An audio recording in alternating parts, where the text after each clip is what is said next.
Itu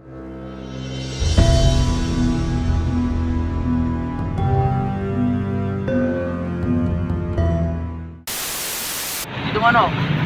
1, 2, 3. Halo guys, kita sekarang lagi ada di Tuban, tepatnya di depan Monumen Armada Pancasila, Kabupaten Tuban.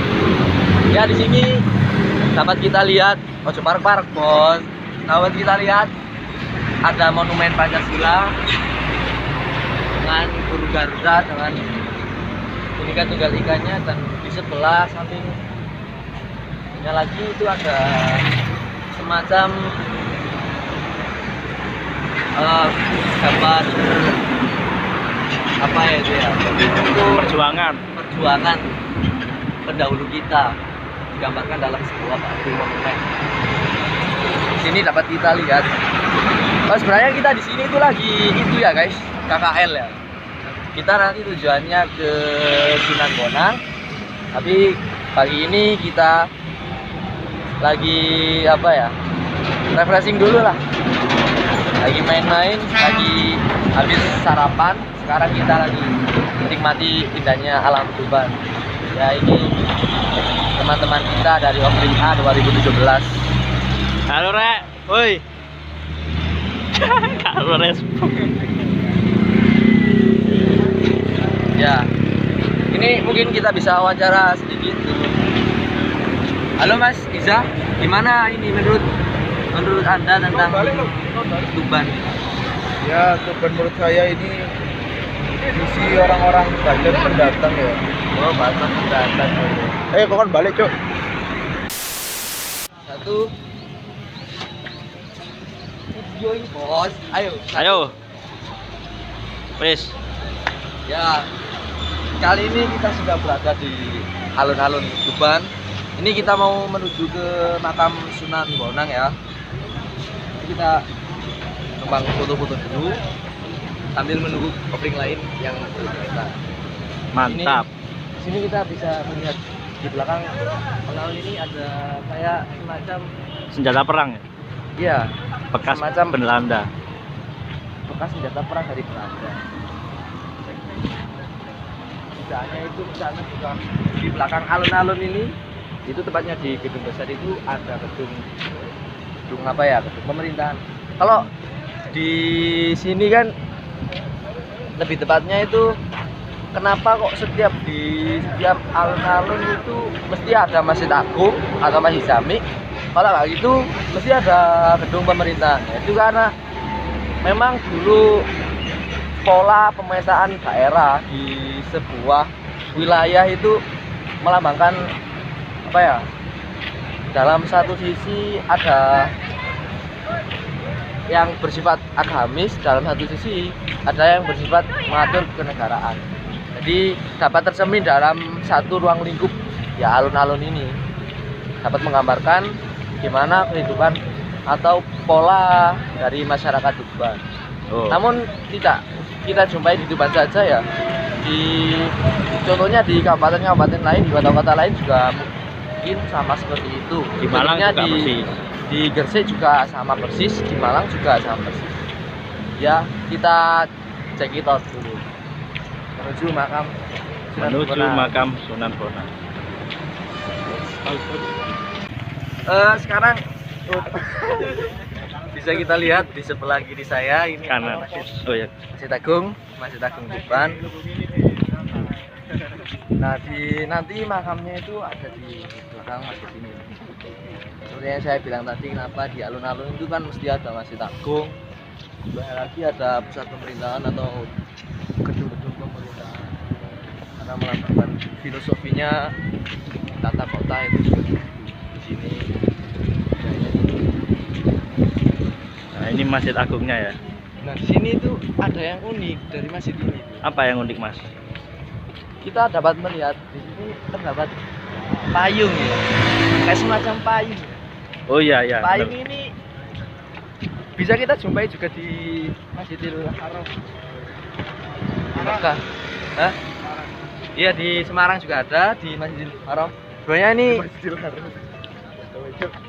apa ya,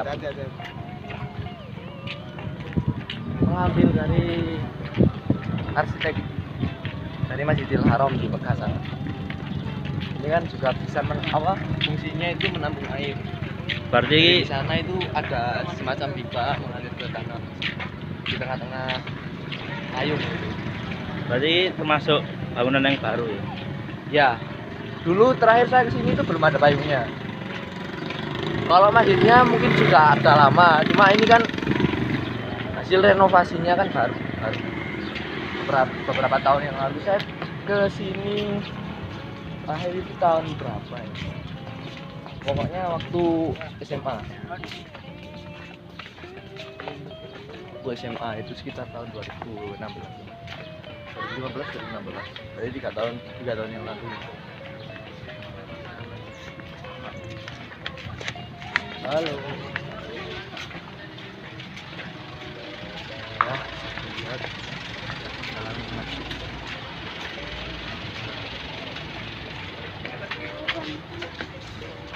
Usah. Wis. Nah, kita sekarang sudah ada di tepatnya di apa istilahnya itu ruangan nomor 2. Jadi Halaman. tadi itu ya halaman. Jadi itu ada 3 halaman sebenarnya. Halaman yang pertama yang terluar tadi itu juga dipakai buat jualan. Ini halaman yang kedua. Nah, di mana makamnya berada itu nanti berada di halaman ini merepresentasikan adanya apa ya, tiruan dari budaya. Jadi kebetulan ada yang namanya halaman di candi kan ada namanya halaman yang disucikan dan ada halaman yang Disakralkan. disakralkan sama itu. Ada yang kurang disucikan, jadi mungkin sama seperti di sini.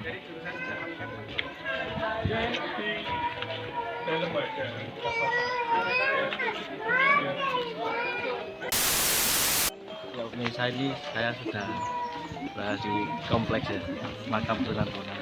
Ya, dan untuk di sini ada peraturan-peraturan seperti nggak boleh rokok dan harus lepas alas kaki. Ya. Jadi kita harus sopan. Oke, lanjut.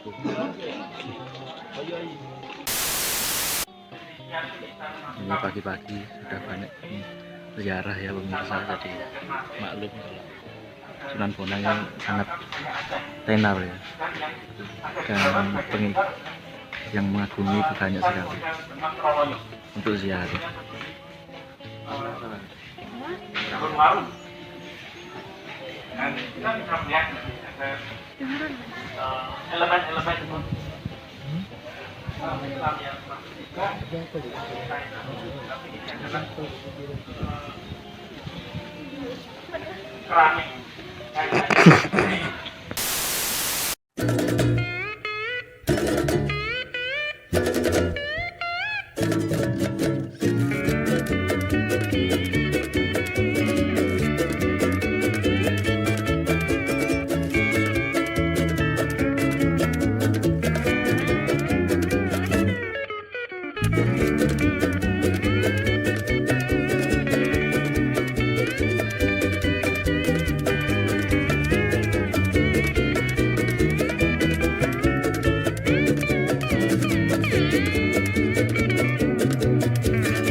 Ya teman-teman, kita sekarang lagi ada di Makam Sunan Sendang. Di sini kita banyak mendapati apa ya, kontinuitas dari budaya-budaya Hindu Buddha. Contohnya Contohnya di sini ada Abang Surya Majapahit. Meskipun di sini sudah apa? Zamannya sudah zaman kesultanan, tapi kan ini masih terdapat lambang Surya Majapahit. Dimana lambang Surya Majapahit ini merupakan bentuk kontinuitas budaya dari zaman Hindu Buddha ke zaman masa kesultanan atau Islam. Selanjutnya kita, ya makam ini terletak di atas bukit ya, bisa dilihat sendiri sekeliling ya, bukit. oh iya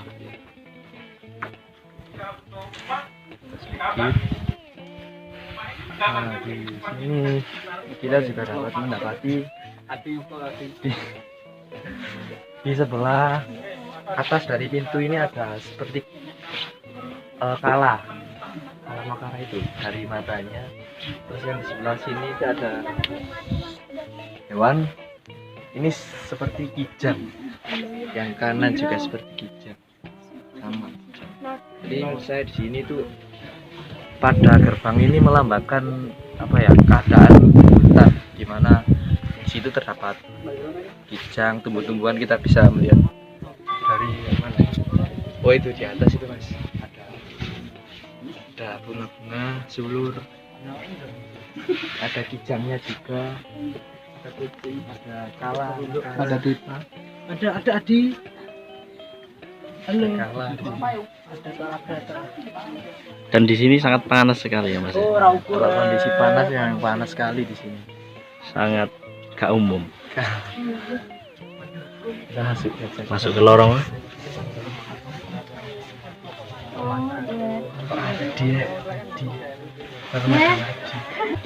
Jadi seperti tadi, bentuk kontinuitas budaya di sini itu digambarkan dari penemuan-penemuan seperti bentuk Surya Majapahit, maupun dari sistem kehidupan mereka.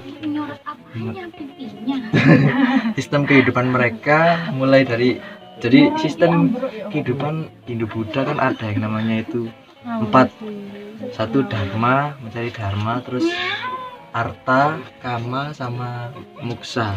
Nah itu di sini digambarkan melalui relief-relief yang ada. Jadi pertama, hidup kita itu disuruh untuk mencari dharma, kebaikan, mencari jati diri lah. Jadi kedua sudah agak dewasa, kita dianjurkan untuk mencari harta. Ketiga, kama itu seperti halnya mencari ketenangan, dan keempat, muksa itu artinya kembali ke asal atau mati atau wafat. oke. Selanjutnya kita cekidot masuk ke dalam ke makam utama. Permisi. Ambil. Semangat.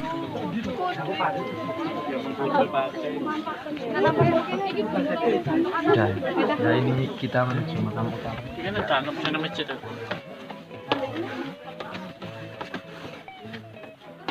Itu mungkin nih Pak.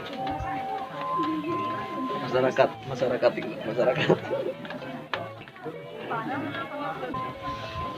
Karena di sini itu daerah yang cukup sakral, yang sangat sakral di antara daerah-daerah tadi. Kita di sini harus bisa menjaga sopan santun, Gak boleh teriak-teriak. Terus kalau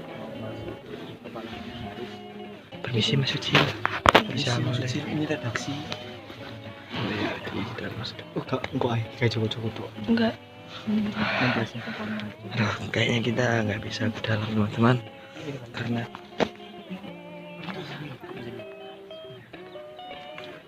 kita tidak bisa di dalam kayaknya. Di dalam masih ada kegiatan, jadi kita tunggu di bawah saja.